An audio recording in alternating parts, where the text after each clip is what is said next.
Bienvenidos a un episodio más de CerdoCast, esta línea directa con los principales referentes de la industria porcina. Hoy vamos a hablar sobre mercado internacional del cerdo y para eso tengo la suerte de presentarles a Gerardo López.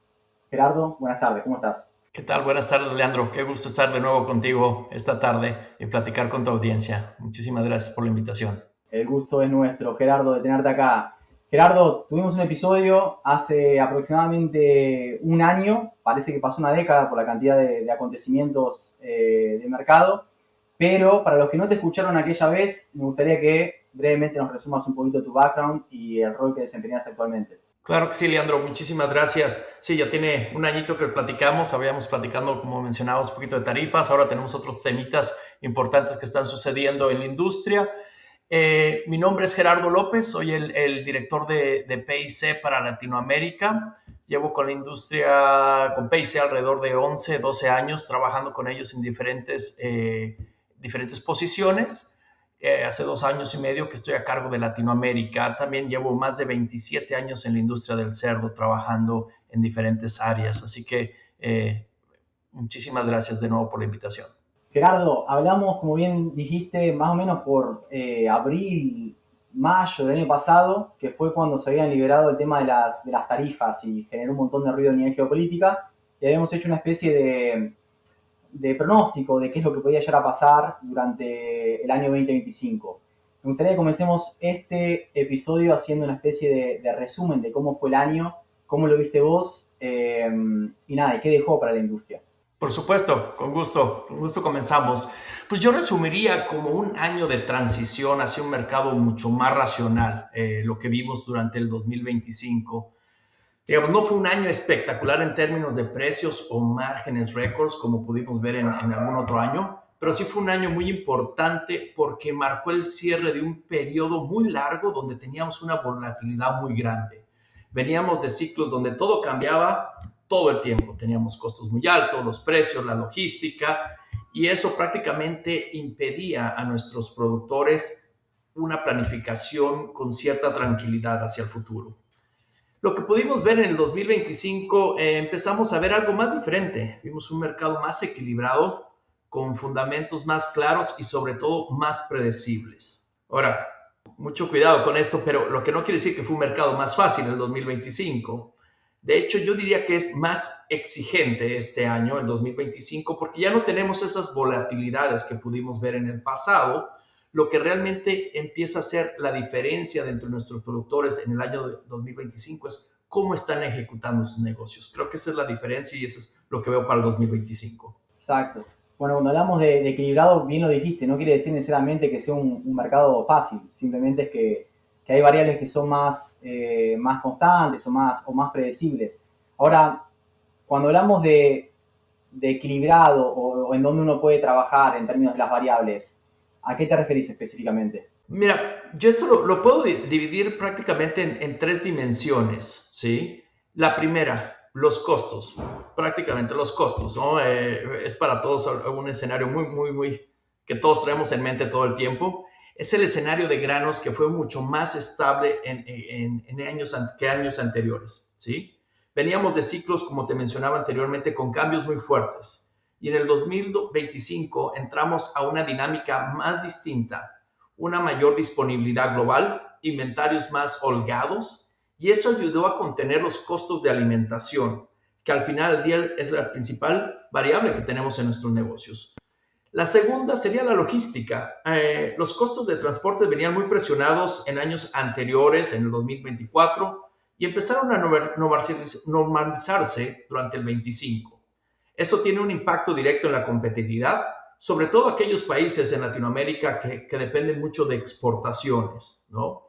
Y la tercera es la relación oferta-demanda. A nivel global vimos unos ajustes bastante ordenados, menos sobreoferta, menos disrupciones sanitarias masivas como la que pudimos ver en Asia hace un par de años, y un mercado que comienza a absorber mejor la producción.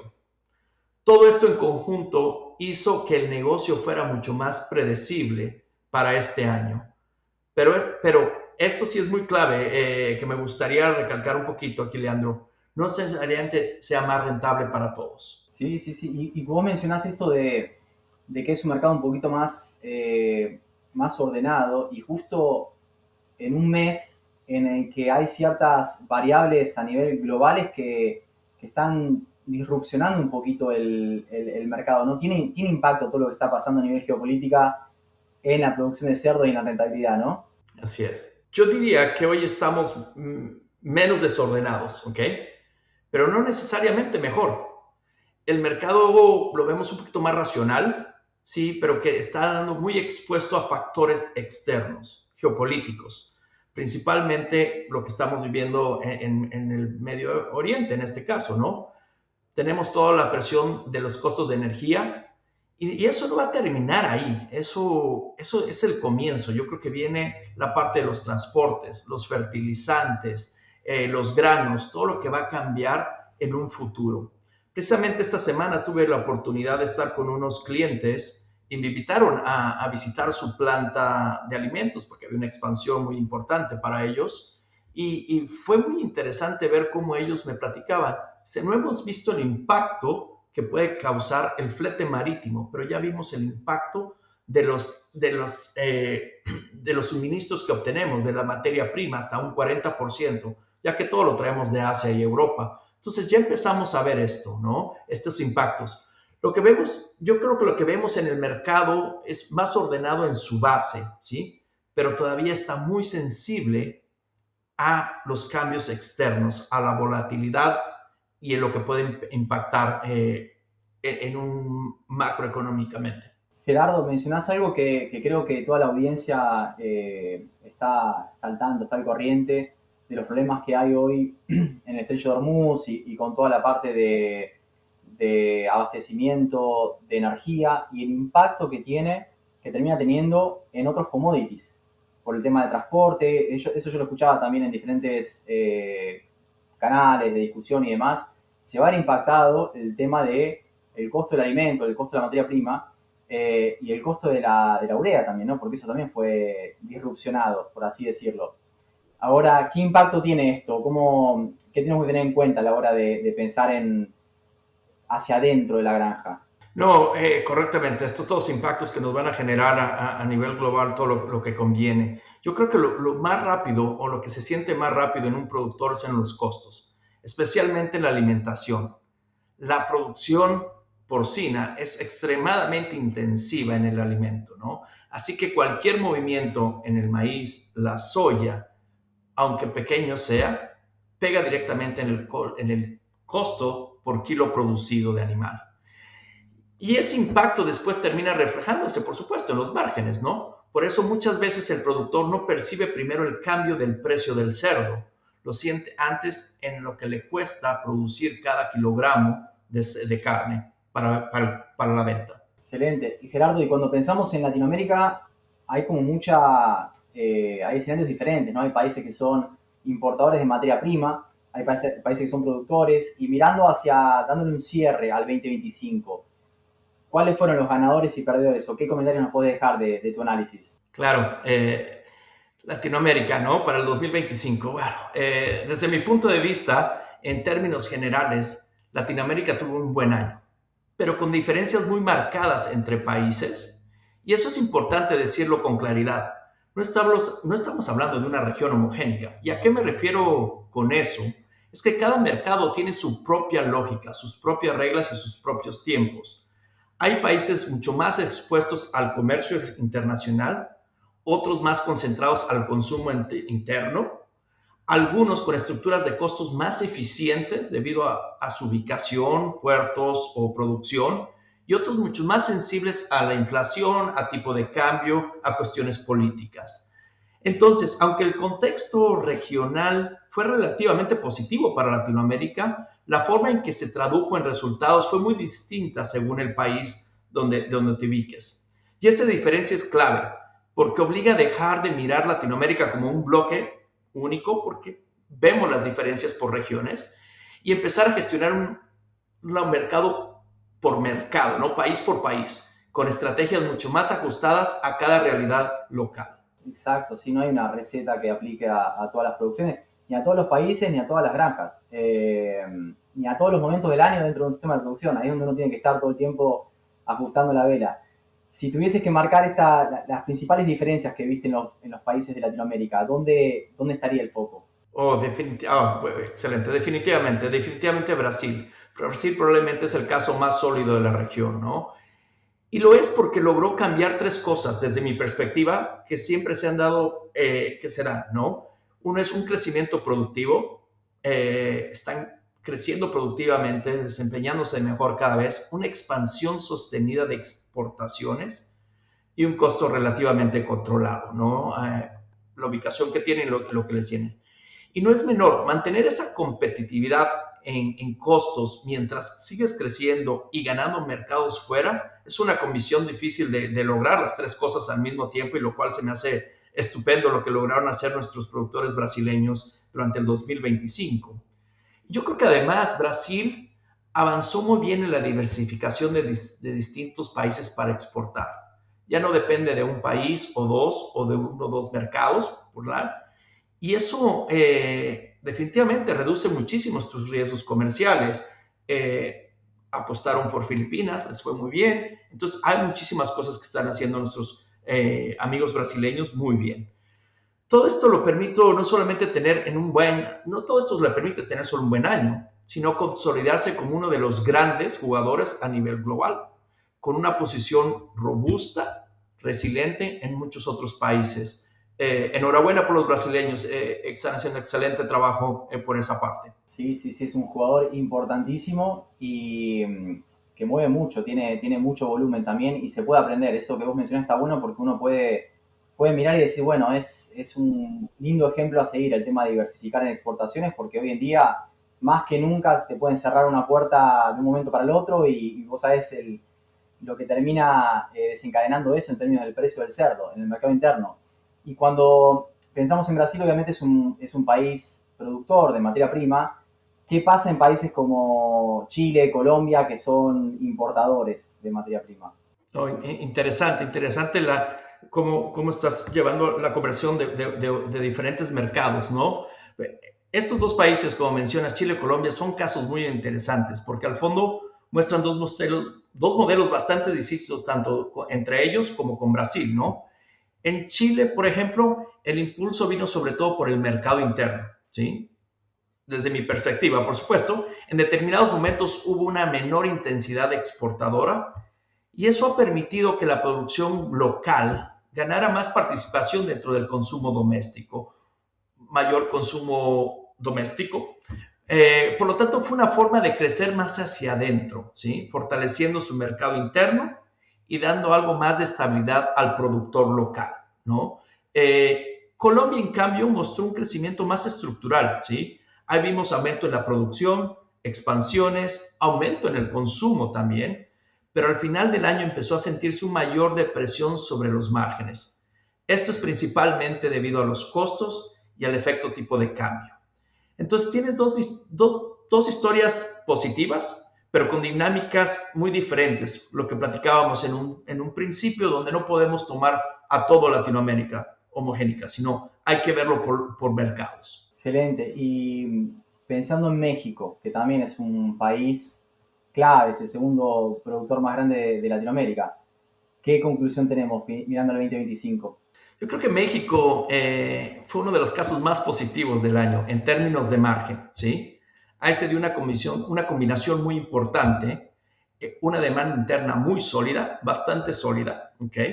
Junto con oferta local relativamente limitada debido a cuestiones de salud o otras cuestiones. Y eso ayudó mucho a sostener los precios del cerdo en México. Además, los costos de alimentación ayudaron, como mencionábamos, estábamos en algo más estables durante el 2025, lo cual terminó de redondear este escenario favorable para los productores de México al tener costos de producciones más bajos. También es importante entender cómo se logró este equilibrio.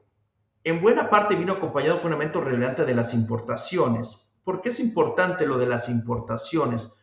Porque esto habla de México, que es un mercado fuerte, sigue creciendo, dinámico, que nos podemos adaptar a estas dos cosas, tanto de importaciones como exportaciones, como capacidad de absorción. Yo creo que es muy interesante la situación de México, pero también es está muy profundamente integrado al comercio internacional, ¿no? Es un poquito lo que platicábamos, lo cual lo puede tener una volatilidad mayor para el 2026. Interesante lo que mencionás, me mandás directamente a cuando llegué acá a Estados Unidos a trabajar en sistema de producción. Fue el año de la diarrea epidémica porcina, que se llevó puesta gran parte de la producción, y fue el año que más rentabilidad tuvieron los productores. Eran 30.000 cerdas en producción, el año que más rentabilidad tuvieron, y bueno, tuvo que ver con esa disminución en la oferta en el mercado y el precio récord del cerdo que se alcanzó. Así que veo que se repite a lo largo de la historia en diferentes geografías. Correcto. Gerardo, cuando pensamos en la materia prima, en los costos de producción, sabemos que la materia prima es el porcentaje más grande que hay de costos, y es una variable que uno puede tratar de ajustarse, buscar materias primas alternativas, pero muchas veces por el volumen no nos da ese margen. Me gustaría preguntarte en dónde estamos parados hoy en términos de costo de alimentación y cómo impacta esto en la rentabilidad, ¿no? Porque es una variable de nuevo que no podemos controlar mucho. Claro, no, por supuesto. Yo creo que en la cuestión de costos, cuando hablamos en una producción intensiva, por lejos, el componente más importante es el alimento, ¿no? Dependiendo de un sistema productivo, el alimento puede depender o representar un costo de alrededor del 60% o más, ¿no? Por eso, cuando tienes un escenario de granos estable, como lo vimos en el 2025, como platicábamos, el impacto de la rentabilidad es directo y muy significativo. Entonces, no es un efecto marginal, es prácticamente el factor que define el negocio a largo plazo. Si tienes, puedes respirar o hay que apretarle, ¿no? Dependiendo cómo viene el costo de los granos. Sí, no, y lo único que nos queda es trabajar un poco en esa eficiencia alimenticia, manejo de comederos, formulación, de nuevo, materias primas alternativas, pero es algo que siempre te pone en jaque, ¿no? Cuando hay estos movimientos de mercado que te comen directamente la rentabilidad, por más que uno busque esa eficiencia. Completamente de acuerdo. Eficiencia ante todo. Gerardo, y no podemos dejar afuera a dos jugadores gigantes como lo son China y la Unión Europea. China, nosotros decimos que cuando los chinos saltan, el mundo tiembla. Cualquier cosa que haga China tiene un impacto gigante en el resto del mundo y en el resto de la producción, ¿no? ¿Cómo puedes resumir dónde está parado China como producción porcina y qué es lo que ves hacia adelante? Sin duda, China sigue siendo relevante, sin duda. Pero creo que su rol está cambiando y va a seguir cambiando durante estos años. Es un mercado mucho más estabilizado. Yo creo que ya no depende tanto de las importaciones como lo hacía en el pasado, y eso reduce su peso como gran motor del mercado global, ¿sí? Yo creo que prácticamente esto se traduce en dos cosas muy concretas. Va a haber menos volatilidad en China, ¿ok? Pero también menos oportunidades extraordinarias para otros mercados, al ser un mercado más predecible y más ordenado a largo plazo. Y yo lo tomaría a China como uno de sus cambios en el futuro, verlos como unos exportadores de carne de cerdo en un futuro cercano. En la cuestión de Europa, yo creo que Europa sigue atravesando un proceso de ajuste estructural, ¿no? Ha mostrado ciertas recuperaciones en volúmenes, pero sigue enfrentando los desafíos muy importantes como sanidad. Vimos lo que está pasando en España. Estamos viendo cada vez más exigente las regularizaciones en cuestiones de producción y también los costos elevados. Esto termina generando todos estos factores que se están juntando terminan generando una presión muy competitiva para Europa y a los mercados y para poder competir en los mercados internacionales, especialmente con Asia, ¿sí? Donde les va a costar cada vez más. Y luego tenemos jugadores como Brasil que pueden ser más eficientes en costos y poder tomar esos mercados que hoy nos ganarle esos mercados a Europa. Entonces, aunque veo que hay señales de estabilización para Europa, todavía es una región que enfrenta límites claros para recuperar competitividad a nivel global, desde mi perspectiva. Sí, al final de las cuentas terminan compitiendo en ciertos mercados o con países que son altamente eficientes. Vos mencionabas Brasil. con menos limitaciones, con menos restricciones, con un estatus sanitario mucho menos desafiante, termina compitiendo con ese volumen de carne de cerdo. Entonces, ahí es donde nada, es interesante cómo se está replanteando un poco la producción ahí, porque yo hablaba con el nutricionista de Ball Company hace un par de años, me decía, nosotros acá ya alcanzamos nuestro techo, vamos a invertir en otras geografías porque no tiene mucho sentido con todas las restricciones que tenemos seguir apostando a crecer acá. Ahora te voy a poner en una situación incómoda, Gerardo, porque ya sabemos hoy en día que es muy incierto el mercado, muy incierta la geopolítica y todo tiene un impacto en la producción. Pero si tuvieses que apostar o si tuvieses que definir a dónde vamos a ir en el 2026, qué tipo de escenario nos vamos a encontrar, ¿por dónde apostarías? Ja, platicábamos un poquito que el 2025 fue algo interno, ¿no? Cómo se estabilizó lo interno. Yo pensaría que el 2026, como hemos comenzado y con todas las cuestiones geopolíticas que están sucediendo, creo que el tema va a ser la incertidumbre externa, ¿sí? ¿Cómo vamos a ver esas disrupciones de ofertas, ya sea en un entorno global debido a complejos geopolíticos, energéticos, costos y otras variables que pueden cambiar el escenario muy rápido, que están fuera de nuestro control el día de hoy y que pueden impactar de lleno a nuestros productores porcícolas? Yo creo que además estamos entrando a una etapa de mayor competencia. Ya no hay tanto margen para eficiencias. Yo creo que ahí lo que es muy importante es la tecnología, cómo entran las tecnologías, cómo podemos apoyar desde inteligencia artificial, todo lo que viene. Pero desde mi silla, como lo veo, es las tecnologías de la genética, a lo que representa, utilizar la genética como un arma para poder atacar las ineficiencias que podemos tener el día de hoy. Entonces, yo creo que por ahí podría ser apoyando las eficiencias del mercado para volvernos más competitivos.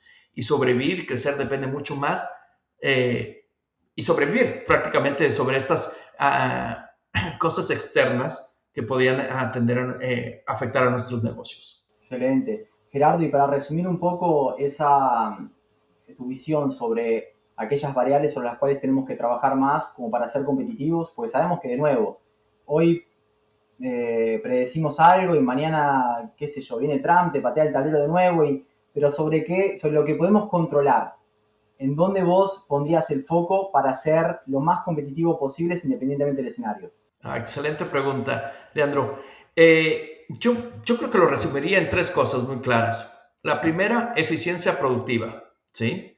Hoy, cada punto que mejoras en conversión, que tú lo mencionabas hace un momento, o en productividad, tiene un impacto enorme en tus negocios. Ya no son ajustes finos, son diferencias reales en el resultado. Como utilizar la genética correcta ayudaría mucho en este caso, ¿no?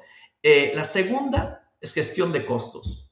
Entender exactamente dónde estás gastando, meterlos a fondo a esos numeritos, ¿no? Que te pueden hacer la diferencia para que te conviertan más competitivos, buscar las alianzas, buscar movimientos donde tú puedas crear volumen y no ser solo, si explico, buscar ese tipo de alianzas que te permitan trabajar en cuestiones de volúmenes.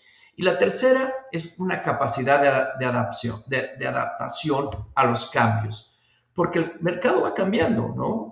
Platicaba un poquito de China, yo percibía que China va a ser un exportador de carne en un futuro, probablemente, ¿no? Dentro de Asia, probablemente. Entonces, ¿cómo nos vamos adaptando a esos cambios de ciclos favorables que hubieron anteriormente y pueden ser más predecibles? ¿Y cómo vamos operando?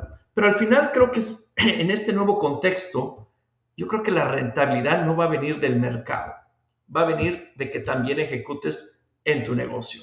Excelente. Sí, puertas hacia adentro. Gerardo, ¿algún mensaje final que quieras dejar para nuestra audiencia? Primero que nada, agradecerte, Leandro, por esta oportunidad de platicar con ustedes de nuevo. Agradecerte por poderme expresar por unos minutos. Y por supuesto, yo creo que todos estamos aquí con estas incertidumbres que puede pasar en el mercado global.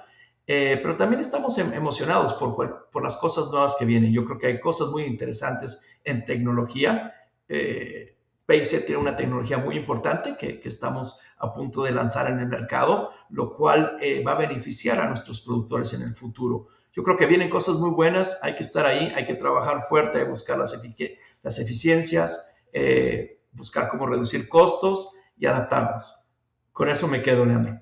Gerardo, muchas gracias por compartirnos este análisis y tu experiencia. Y bueno, espero tenerte nuevamente como para dar una actualización en breve, ¿sí? Con mucho gusto. Un abrazo grande.